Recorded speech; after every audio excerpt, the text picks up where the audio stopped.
इस कार्यक्रम के पुण्यार्चक हैं माता पिता श्रीमान रूपचंद जी जैन, श्रीमती कमला जैन, दिनेश जैन, रेखा जैन, दिवेश जैन, दिशा जैन, गंगवाल परिवार, प्रवासी मुंबई, निवासी ब्यावर।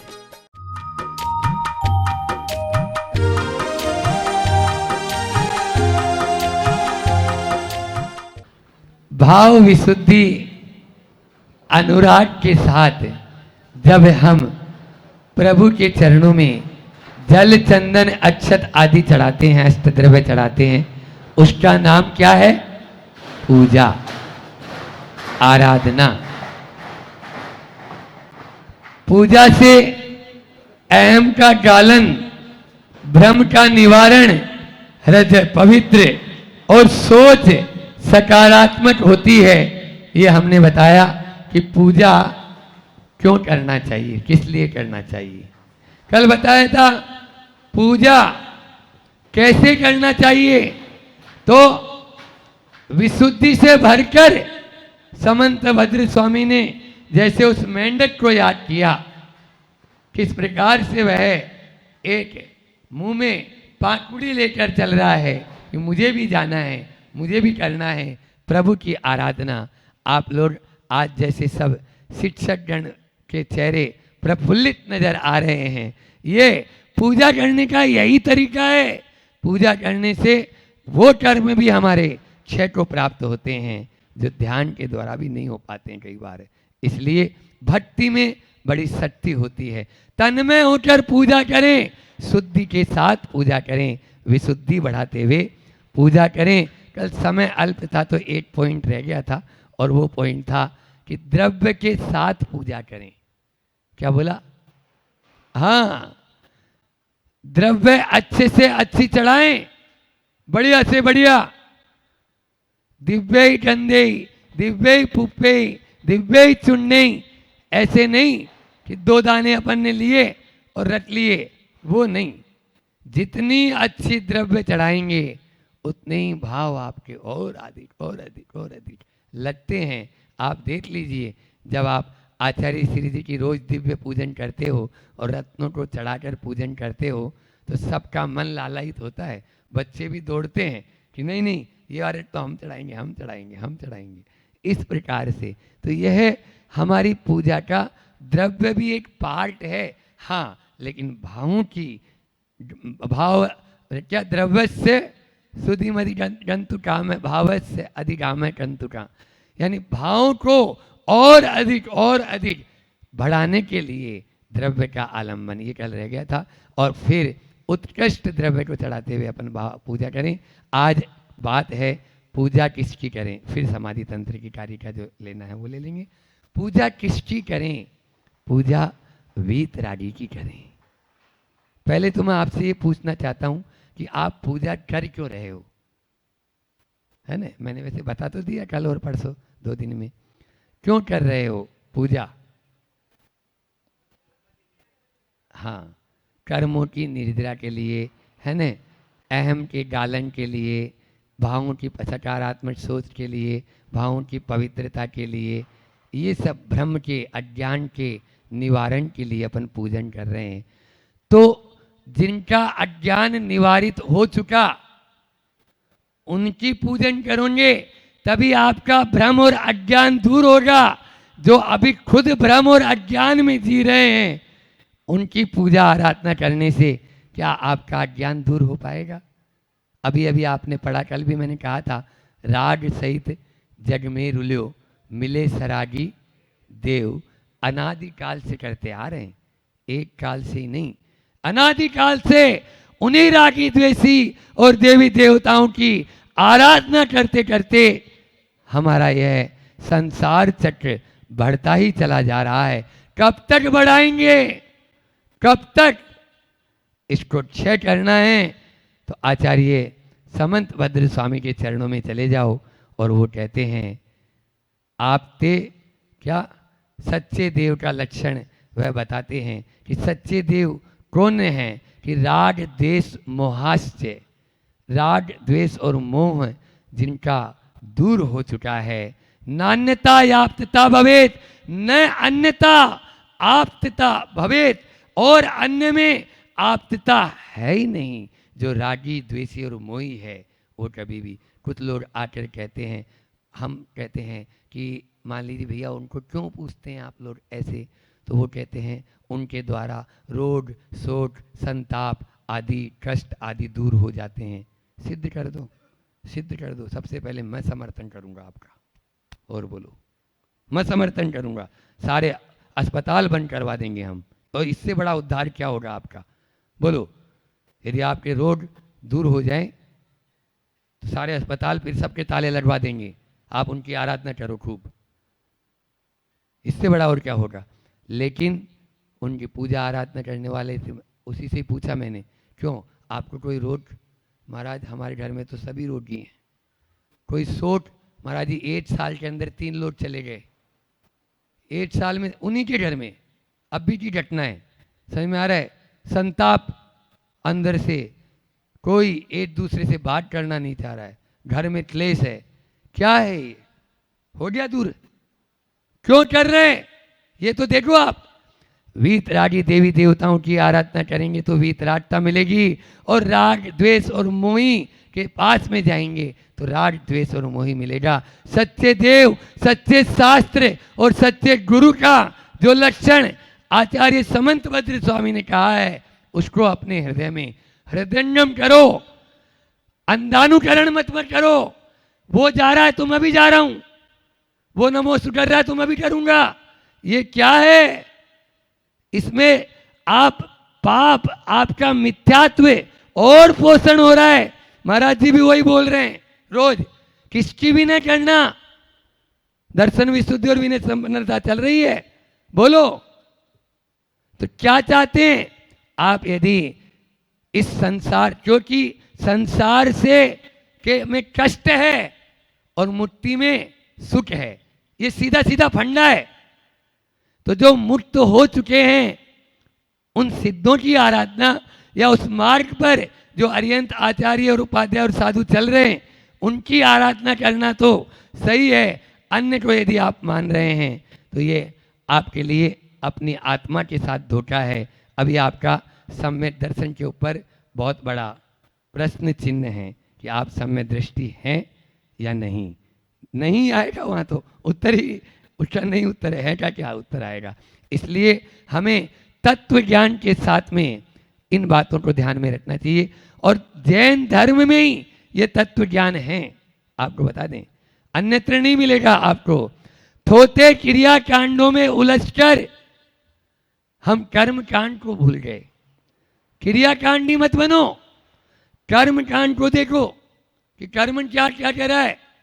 कर्म कांड कह रहा है जैसा मैं करूंगा वैसा मैं भरूंगा। हाँ, मैंने किया है तो मुझे ही इसका मिलेगा, और शुद्ध आत्म तत्व ही मेरा ध्येय है, मेरा लक्ष्य है, और कुछ भी लक्ष्य नहीं, कुछ भी नान्यता याप्तता भवेत, ऐसा। इसलिए अपन सच्चे, और एक बात और बता दें, जब वो देवी देवता भी उस धर्मी की आराधना करता है जो सच्चे धर्म की आराधना कर रहा है, तो फिर धर्मी उसकी आराधना कैसे करेगा, ये आप लोग सोचना। देवा भी तस्य पणमंती जस्य धम्मे सयामणो, जिनके घट में सच्चा धर्म है उनकी देवता लोग भी आकर पूजा आराधना करते हैं। जब वो भी आकर उनकी पूजा आराधना कर रहे हैं तो फिर ये उनकी आराधना कैसे करेगा, ये भी आपके लिए एक प्रश्न है। इसलिए अपने आप को, लेकिन क्या करें, ऐसा हुआ एक बार एक व्यक्ति एक प्रतिमा को ऐसा ही पूज रहा था, है ना, उसने लड्डू चढ़ाया, है ना, लड्डू चढ़ाया। अब लड्डू चढ़ाया तो लड्डू चूहा लेकर भाग गया। तो बोले अरे ये कैसे भगवान, ये अपने लड्डू की रक्षा नहीं कर पाए, ये चूहा उससे अच्छा है। वो चूहे की पूजा करने लगा, चूहे की पूजा करने लगा। एक दिन वो लड्डू लेने आया चूहा, बिल्ली आ गई, बिल्ली को देखते ही चूहा बिल में घुस गया। चूहा बिल में घुसा, अरे ये बिल्ली इससे ज्यादा शक्तिशाली है, मुझे बिल्ली की आराधना करना चाहिए, चूहे की नहीं। उसने चूहे की आराधना छोड़ी और बिल्ली को पूजा, उनकी आरती उतारने लगा रोज। अब एक दिन वो दूध पीने आई चौके में, और उसकी जो पत्नी थी वो लठ लेके और उस बिल्ली के पीछे उसने देखा, अरे मैं भी कितना मूर्ख हूं। अभी बोराल चढ़ी बता ही रहे थे, मेरी पत्नी इतनी शक्तिशाली है, उस बिल्ली की क्या मजाल, मुझे उसी की आराधना करना चाहिए। वो उसी की आराधना करना शुरू, अपनी पत्नी की आराधना करना शुरू। अब एक दिन कुछ थोड़ा सा हो गया, तो अब होता ही है, पुरुष और प्रकृति में यह फर्क तो होता है। तो पुरुष का स्वभाव तो पुरुष का ही स्वभाव रहेगा। दीदी भी तो उन्होंने थोड़ा डांट दिया, और जैसे ही डांटा, पत्नी अपना जो है कोप भवन में, तो बोले अरे पत्नी से शक्तिशाली तो मैं खुद हूं, मुझे अपनी पूजा करना चाहिए, मुझे कहाँ दूसरों की ओर उलझना चाहिए। ये है तो अपने तक आने के लिए यहाँ पर कहते हैं कि भगवान परमात्मा की पूजा मतलब अपनी ही आत्मा की पूजा करना है। तो सच्चे परमात्मा की जो पूजा करेगा वही अपनी आत्मा की ओर आ पाएगा। यस्य संपन्नमा भाति निस्पंदेन समम जगत अप्रज्ञमक्रिया भोगम स समम याति नेत्र। यहाँ पर आचार्य पूज्यपाद स्वामी कहते हैं यस्य, जिसको सस्पंदम स्पंदन सहित, यानी जिसमें वाइब्रेशन होता है, जगत संसार निस्पंदन, जिसमें स्पंदन नहीं होता, उस स्पंदन से रहित के समान, अप्रज्ञम ज्ञान रहित, अक्रिया भोगम क्रिया तथा भोग से रहित, आभाति मालूम होता है, स वह समम समभाव को याति प्राप्त होता है, इतरह न अन्य पुरुष नहीं। जिस आत्मा के हलन चलन युक्त यह संसार स्थिर की तरह जड़ एवं क्रिया तथा भोग से रहित अनुभव में आता है, वह शांति को प्राप्त हो जाता है और कोई नहीं। यदि शांति चाहते हो तो यह जो सामने संसार जो भी दिख रहा है वो मैं नहीं हूं। ये बात तो अपन ने पहले कई बार बोला है और सुना है, पढ़ा है, अनुभव में किया है, लेकिन अब जो स्पंदन सहित है वो मैं हूं। इस माइक में स्पंदन, ये माइक बोलता है क्या? बोल कौन रहा है? बोलो ना। महाराज जी बोल रहे हैं, महाराज जी भी नहीं बोल रहे। मान लीजिए मेरे अभी प्राण चले जाए, महाराज जी हैं या नहीं है? हैं या नहीं है? हैं तो बोलेंगे, वो बोलेंगे? नहीं बोलेंगे। इसलिए यहां पर जो स्पंदन जो हो रहा है, योगस्य व्यापार इति किया और विषयानुराग भोग है। भोग और क्रिया ये दोनों शब्द आप ध्यान में रखना है। तो योगस्य व्यापार, योग मन वचन और काय, इस व्यापार की जो क्रिया हो रही, स्पंदन हो रहा है, उसमें आत्मा है तभी वह स्पंदन चलता है, अन्यथा उसमें स्पंदन रहेगा ही नहीं। तो अपन ने तत्वार सूत्र का 5वां अध्याय तो पढ़ा है। उस 5वें अध्याय में एक सूत्र आता है, निष्क्रियाणि च, शुरू का ही सूत्र है, दूसरा है, तीसरा सूत्र है ना, समझ में आ रहा है? मतलब जीव को छोड़कर ये 5 जो द्रव्य हैं ये क्या है? निष्क्रिय है। हाँ, चार निष्क्रिय हैं, ठीक है ना। जीव और पुद्गल को छोड़कर 4 निष्क्रिय हैं और बाकी सक्रिय। जीव का स्वभाव कैसा है? सक्रिय, एक्टिव है वो, डिसएक्टिव नहीं है, अनएक्टिव नहीं है, अनएक्टिव नहीं। अनएक्टिव हम बने हुए हैं, लेकिन वो अनएक्टिव एक्टिव काय में बनना है? हम दूसरी तरफ तो अपने आप के अपने उस स्पंदन को ले जा रहे हैं जो हमें संसार का ही वृद्धि कर रहा है। आप लोग जब आचार्य श्री जी की पूजन करते हो तो अक्षत चढ़ाते हो, उस समय क्या पढ़ते हैं विभा दीदी? जड़ को ना मैंने नहीं अक्षय निधि को। पढ़ते तो हैं, लेकिन किसके लिए? इस कारिका का वही उत्तर है। खाली आप तो रोज अक्षत जो चढ़ा रहे हो वो अक्षत यहाँ पे चढ़ा लो। ये कारिका का अर्थ आपको समझ में आ जाएगा। हमें संस्कृत समझ में नहीं आती, कोई बात नहीं, उसका अर्थ समझ में नहीं आ रहा, कोई बात नहीं, लेकिन अक्षत तो समझ में आ रहा है। तो जड़ को ना मैंने जड़ समझा, नहीं अक्षय निधि को पहचान। जड़ को जिस दिन जड़ समझ लेंगे उसी दिन हमारा काम हो जाएगा। बस चेतन को क्या, जड़ अलग है, चेतन अलग है। चेतन की कीमत है, जड़ की कीमत नहीं। हमने उस जड़ी जड़ के चक्कर में अपने आप को जड़वत बना लिया है और बस उसी के अंदर पूरा लगे रहते हैं। मूठ माटी में कल एक बहुत अच्छा उदाहरण आया था। एक है स्पंदन के बारे में, जो अभी अचल बात चल रही है। स्पंदन जो होता है, एक होता है मसाल और एक होती है दीपक।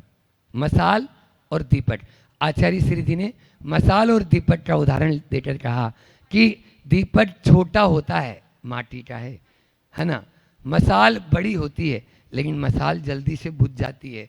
मसाल की जो लो होती है वो स्थिर नहीं रहती, उस पर बार बार तेल डालो, थोड़ी देर के लिए जलेगी। कभी आप लोगों ने मसाल देखा, वो जो लेके चलते हैं मसाल, हाँ वो वाली। और दीपक की लो स्थिर होती है। दीपक में थोड़ा तेल डालेंगे, अधिक समय तक चलेगी, अधिक समय तक चलेगी। उसमें स्पंदन नहीं है। आप कुछ पढ़ना चाहेंगे तो पढ़ पाएंगे उसमें, दीपक के प्रकाश में। दीपक स्व पर प्रकाशी है, स्व पर प्रकाशी कहा वहां पर दीपक को। वह स्व, क्योंकि दूसरे एक दीपक को देखने के लिए दूसरे दीपक की जरूरत नहीं पड़ती है। तो यहाँ पर भी स्पंदन रहित, जो मैं बात बोलना चाहता हूँ वो पकड़ना है। हमें अपनी आत्मा को वह स्पंदन रहित बनाना है।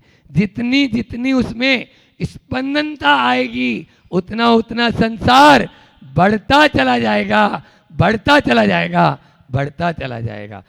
स्पंदन को बिल्कुल कम करना है। और ये अपने जो सूक्ष्म ध्यान की ओर जब जाते हैं तो सूक्ष्म ध्यान के जो चारों पाए हैं वो यही तो हैं। और क्या है, एकत्व वितर्क विचार, अर्थत्व अविचार, है ना, सूक्ष्म क्रिया प्रतिपाती, विपरीत क्रिया निवर्तिनी, ये चारों के चारों और अधिक और अधिक और अधिक सूक्ष्मता की ओर लेकर जा रहे हैं, स्पंदन से रहित। जब तक हम, क्योंकि जब तक जड़ की ओर हमारी दृष्टि होगी हमारी आत्मा में, वह स्पंदन और तेज होगा। और जैसे जैसे वह जड़ से दृष्टि हमारी हटती चली जाएगी, अक्षय निधि को पहचान लेंगे, हमारा स्पंदन कम होता हुआ चला जाएगा। इसलिए हमें उसे कम करना है। इसके पद्यानुवाद भी आचार्य श्री जी ने बहुत अच्छा दिया। जो आत्मचिंतन सदा करता नितांत, निस्पंद ही जग उसे दिखता प्रशांत। होता वही जिन अत गत क्लांत, विज्ञ मोही सदा दुख सहे बैरात्म अज्ञ। अज्ञ यानी अज्ञानी, विज्ञ यानी जो विद्वान, विशेष ज्ञानी, उसको विज्ञ। और वही गत क्लांत, अपने भीतर के उस क्लांत को मिटा डालता है, उस भ्रम को मिटा डालता है, उस अंधकार को मिटा डालता है, जो अपने उस आत्मचिंतन में ही हमेशा लगा रहता है, सदा उसी को ही देखता रहता है।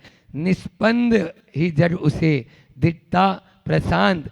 और ये जो जड़, निस्पंद जड़, जो जग है, वो जग उसको केवल जड़ की तरह ही नजर आता है। तभी वह अपनी उस प्रशांत आत्मा में डूब पाता है। आचार्य श्री जी ने बहुत ही अच्छा एक हाइकू इसके ऊपर दिया है कि अंधी दौड़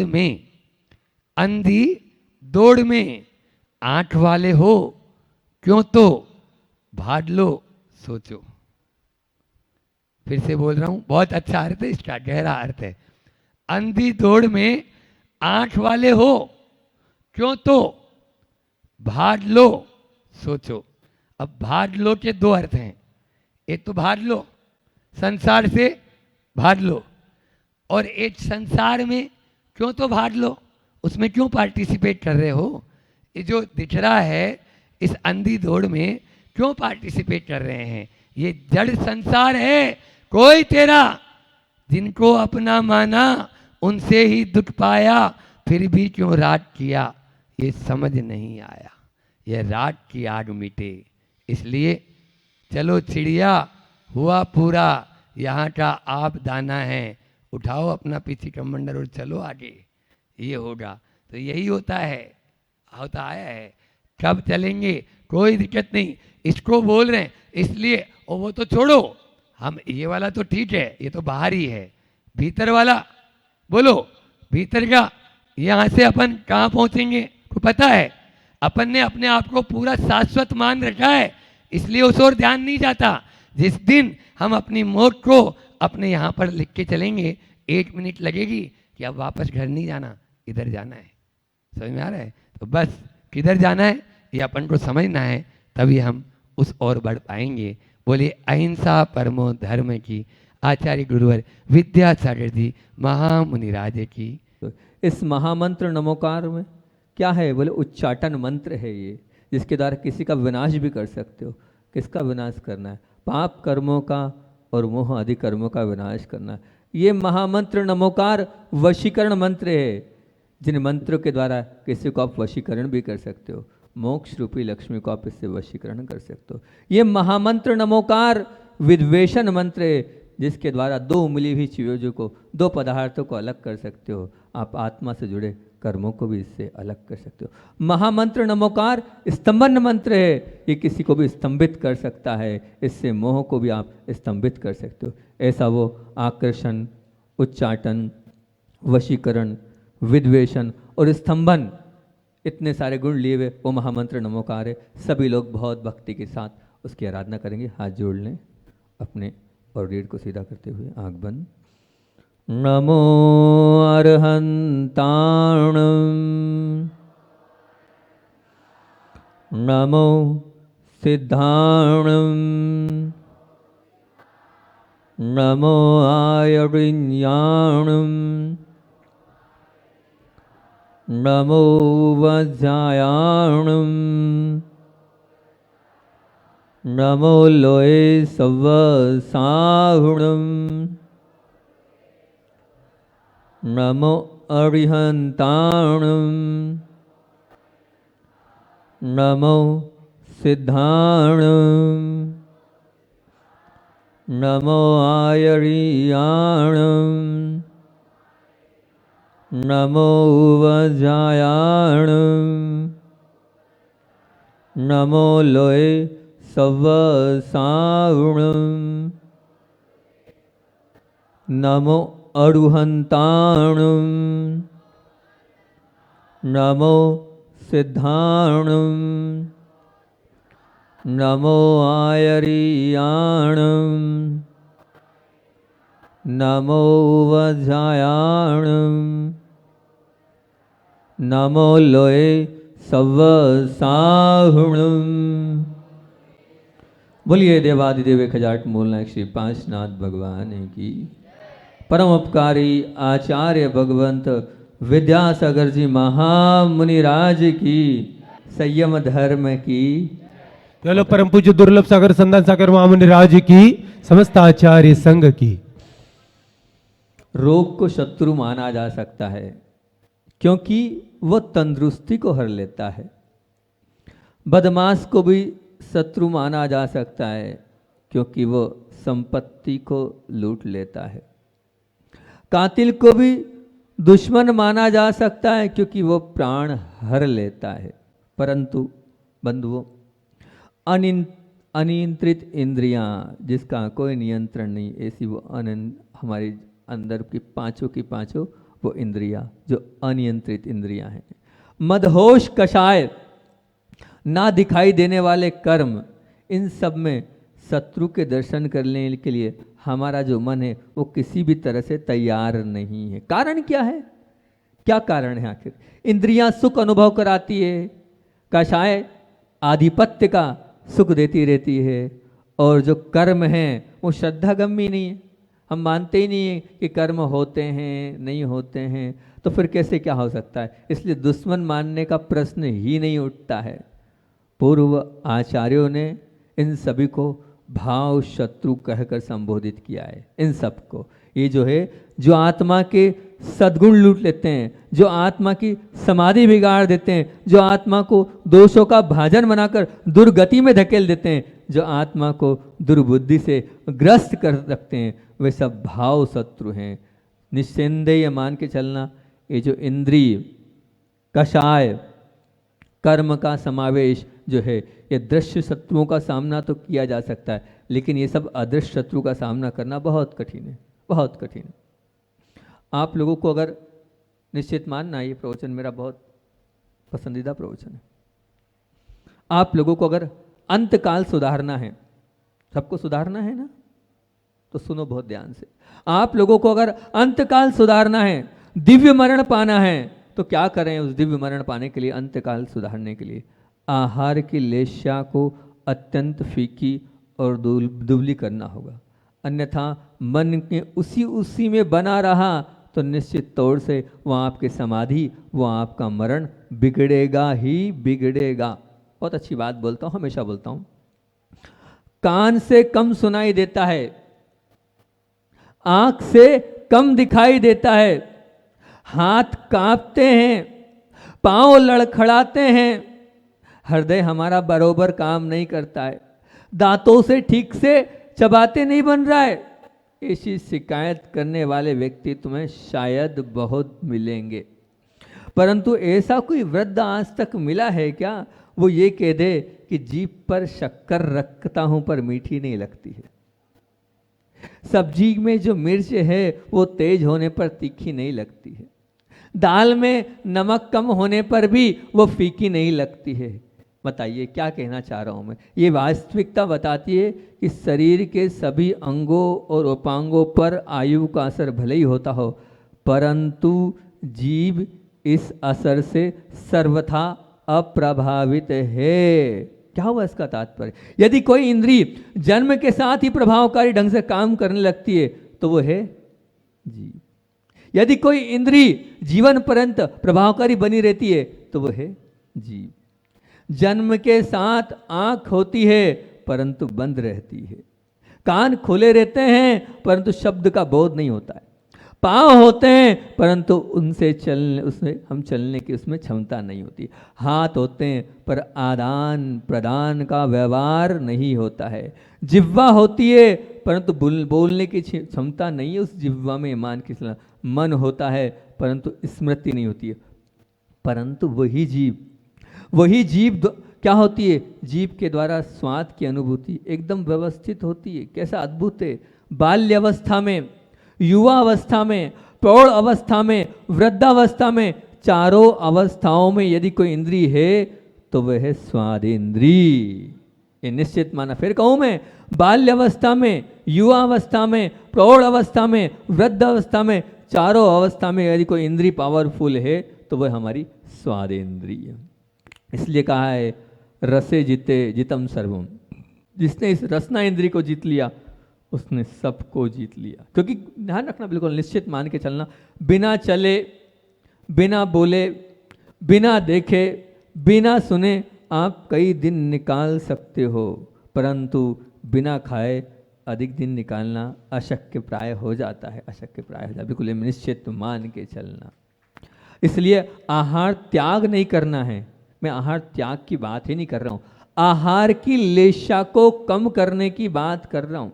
यदि आहार की संज्ञा की परवशता बराबर ख्याल में आ जाए, उस परवशता से होने वाले अनिष्टों का बराबर आपके दिमाग में बैठ जाए कि ये भयंकरता है, तो समझ में आ जाए, तो जो आहार की लेशा है उसमें रमे रहने में आत्मा की बर्बादी अगर समझ में जाए, तब फिर निश्चित मान के चलना क्या होगा? आहार की लेशा कम करने में जीव को लेश मात्र भी कष्ट नहीं होगा।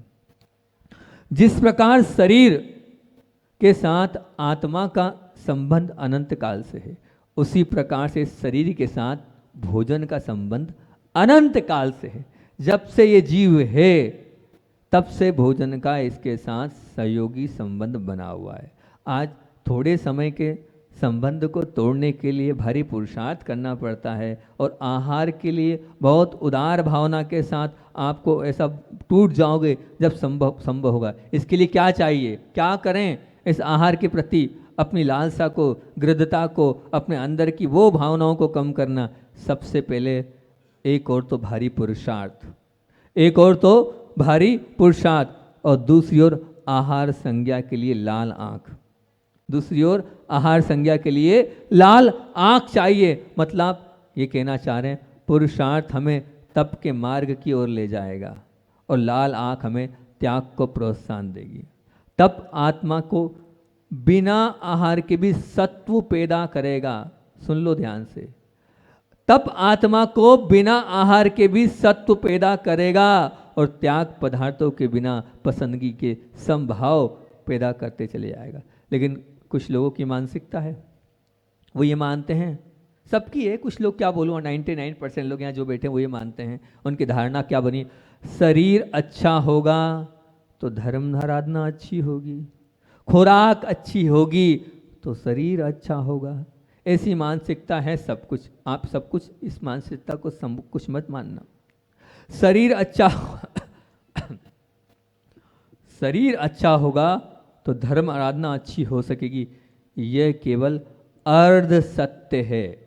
फिर से बोलूं, ध्यान से सुनना, शरीर अच्छा होगा तो धर्म आराधना अच्छी हो सकेगी, ये अर्ध सत्य है, केवल अर्ध सत्य। फिर पूर्ण सत्य क्या है? पूर्ण सत्य ये है, कान खोल कर सुन लो, मन निर्मल होगा, सत्व प्रचंड होगा, आराधना की तीव्र लगन होगी और महत अंदर से पाप विरूता होगी, तो ही धर्म आराधना अच्छी हो सकती है। ये मान के चलना, खाने से धर्म आराधना नहीं होती, मन की निर्मलता से होती है, अंदर की वो शक्ति से, प्रचंड शक्ति से होती, सत्व से होती है।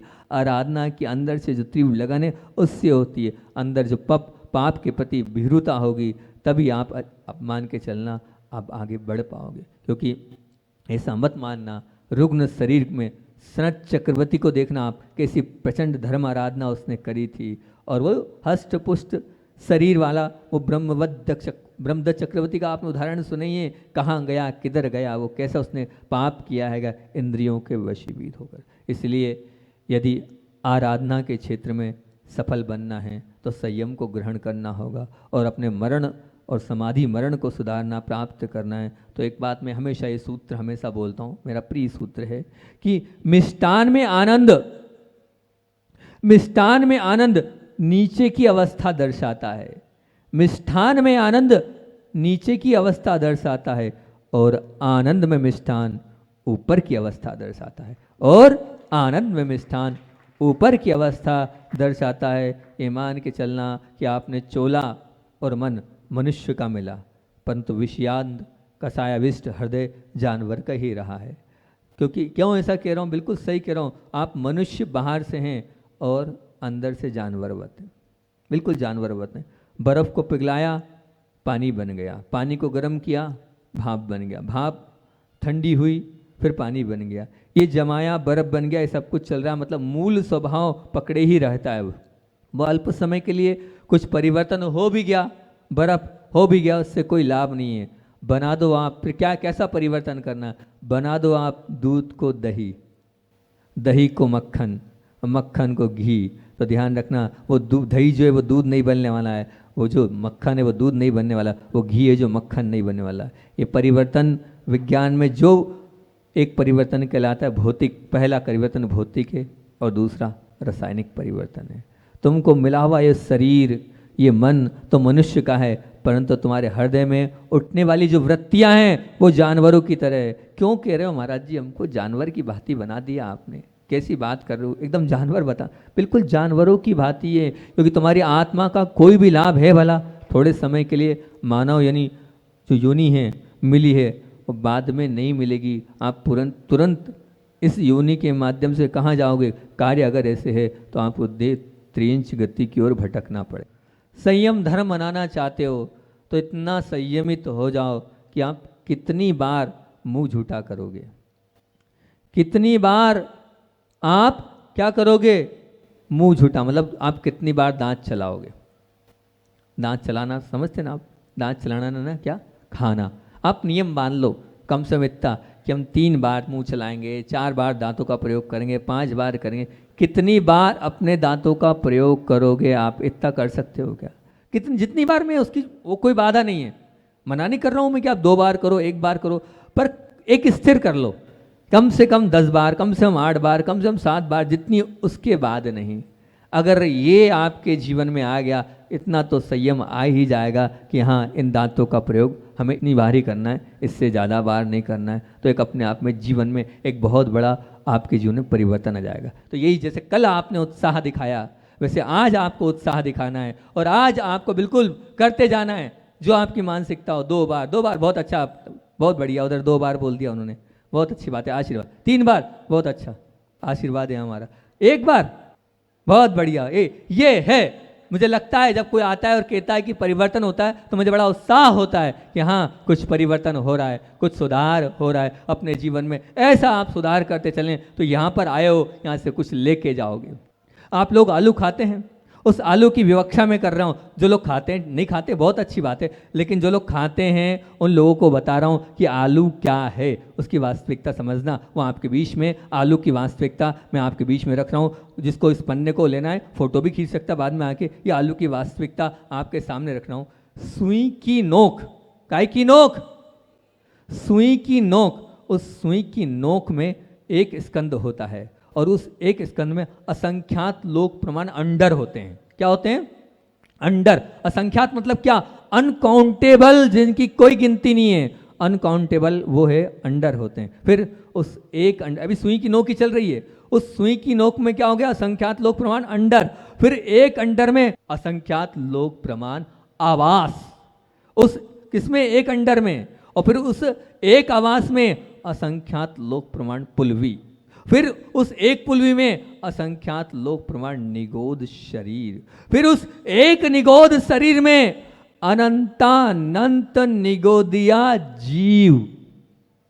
विचार करना कितना छोटा, एक सुई की नोक, उस नोक के भी क्या किए? असंख्यात लोक प्रमाण अंडर। फिर उसका एक अंडर में भी असंख्यात लोक प्रमाण आवास, उस एक आवास में भी असंख्यात लोक प्रमाण पुलवी, उस एक पुलवी में भी, अभी असंख्यात ने उसकी एक पुलवी ली है, असंख्यात लोक प्रमाण निगोद शरीर। अब उस निगोद शरीर असंख्यात नहीं, उसका एक शरीर लिया है, उस एक शरीर में भी अनंतानंत निगोदिया जीव हैं।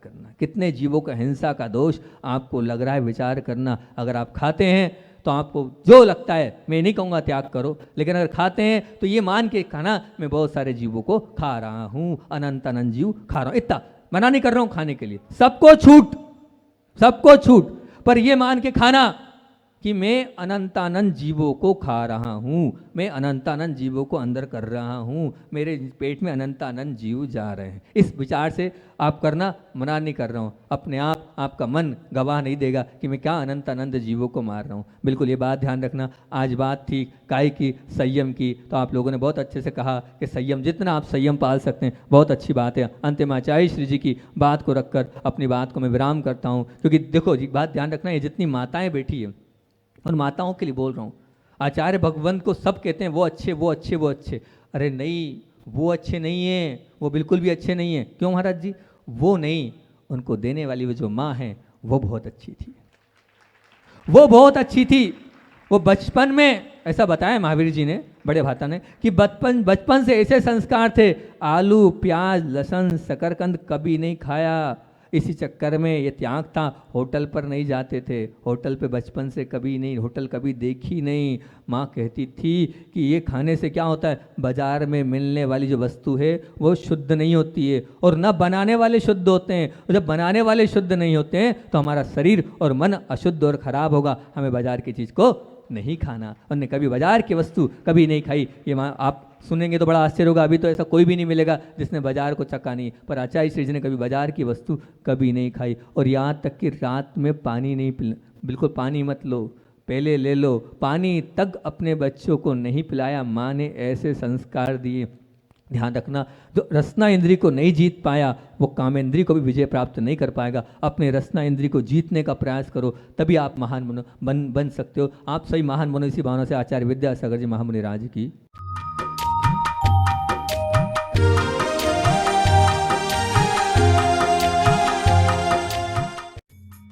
इस कार्यक्रम के पुण्यार्जक थे माता पिता श्रीमान रूपचंद जी जैन, श्रीमती कमला जैन, दिनेश जैन, रेखा जैन, दिवेश जैन, दिशा जैन, गंगवाल परिवार, प्रवासी मुंबई, निवासी ब्यावर।